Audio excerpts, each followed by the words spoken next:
Fear. The chemical supplied by a collective parasite creates a distinct bioelectric signal given off by the host. This signal is disseminated to the organisms within our community and will grow outward through the entire organism unless it is counterbalanced by an opposing force. Dr. Fritz Alan Popp discovered that the cells in our body communicate through biophotons, which are tiny particles of light that are single units of an electromagnetic field. This communication system within our body also exists between people in what's known as morphic resonance. This was known by the shamans, sages, and adepts of antiquity. These teachings were commonplace in prehistoric cultures. It wasn't by sheer chance that artistic expression and rituals were the cornerstone of every ancient civilization. Art was used as a personal method to exercise the shadow content of the psyche and introduce it to the conscious mind. This was very literally viewed as psychic therapy. Ritual was based around astrological dates. As we've learned, the study of the stars and planets reflect our own astropsychology. The shamans would perform rituals on astrological dates that would correlate with a circadian rhythm or a psychological cycle. These rituals kept the human participants aware of their inner self and prevented the repression of psychological content. As long as people were facing their inner demons and accepting them as their own, they were not collectively projecting them into the physical world. If you bring forth what is within you, what you bring forth will save you. If you do not bring forth what is within you, what you do not bring forth will destroy you. The progeny of our psychological disease began growing rapidly after a series of catastrophes forced the collective into a somatic state of fight or flight. This lowered the immunity of the population by introducing a state of immense stress.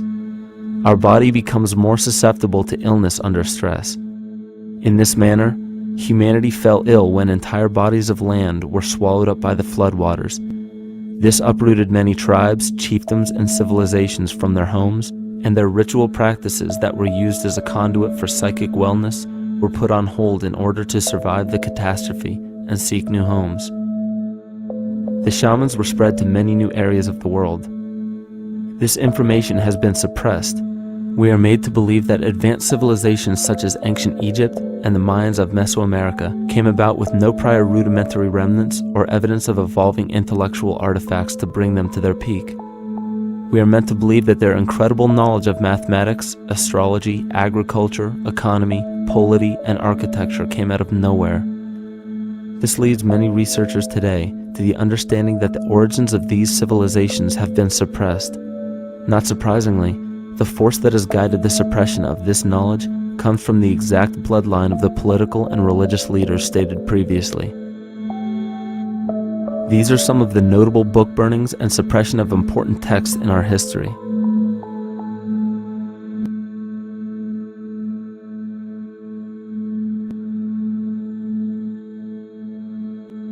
Yet after all of this suppression, there are still remnants of the dispersion of elder civilizations in nearly every country. There is tremendous evidence of ancient cultures visiting North America long before the conventional belief of European colonization. Barry Fell states in his book America BC, there are ancient inscriptions now being reported from nearly all parts of the United States, Canada, and Latin America, written in various European and Mediterranean languages in alphabets that date from 2,500 years ago. William Commonus Beaumont wrote, "The Toltec and Maya civilizations never originated on American soil, but appeared there full-blown, with a well-defined art and system of hieroglyphic writing which possesses affinities with Egyptian. It is found that there are thousands of prehistoric sites across New England and several other northern states showing inscriptions, carvings, and mounds created by Druidic mariners as far back as 800 BC. To suppress this information further, it was not only imperative for the bloodline to burn the documented texts containing true historical information, but to wipe out the cultures that derived from these ancient shamans. The most devastating genocide ever endured was and still is the annihilation of shamanic tribes. We've lost our traditional roots and don't know about ritual. The dragon dances and the ghost dances of the Native American Indians, what do you think that was all about? all the shamans of the world, when they do their rituals, they're doing that. Their work, harmonically through dances, is to strengthen the immune system of the earth. You know, but they've been all murdered.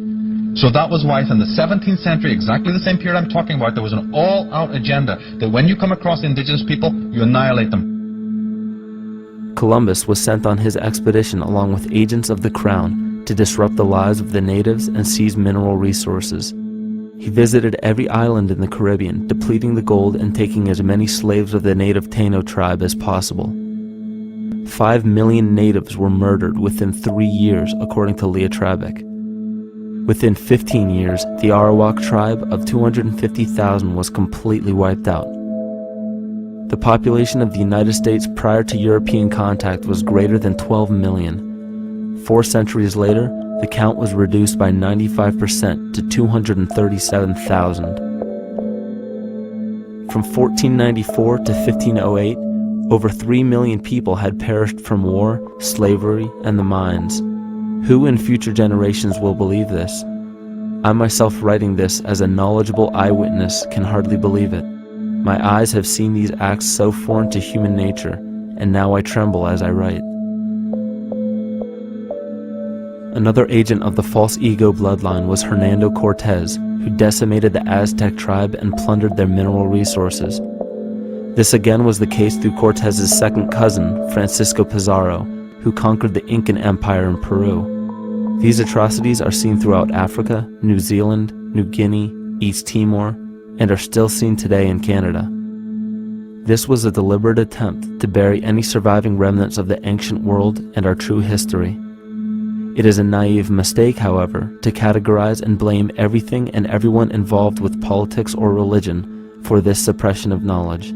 It is only natural for people to crave spiritual understanding when there are so many manufactured missing links and perversions in the spiritual text today. And due to this void of spiritual wisdom, honest and moral people who are simply trying to understand their place in this world become the prime consumer market for those who wish to exploit this vulnerability. To have enough power to run our own lives, basically.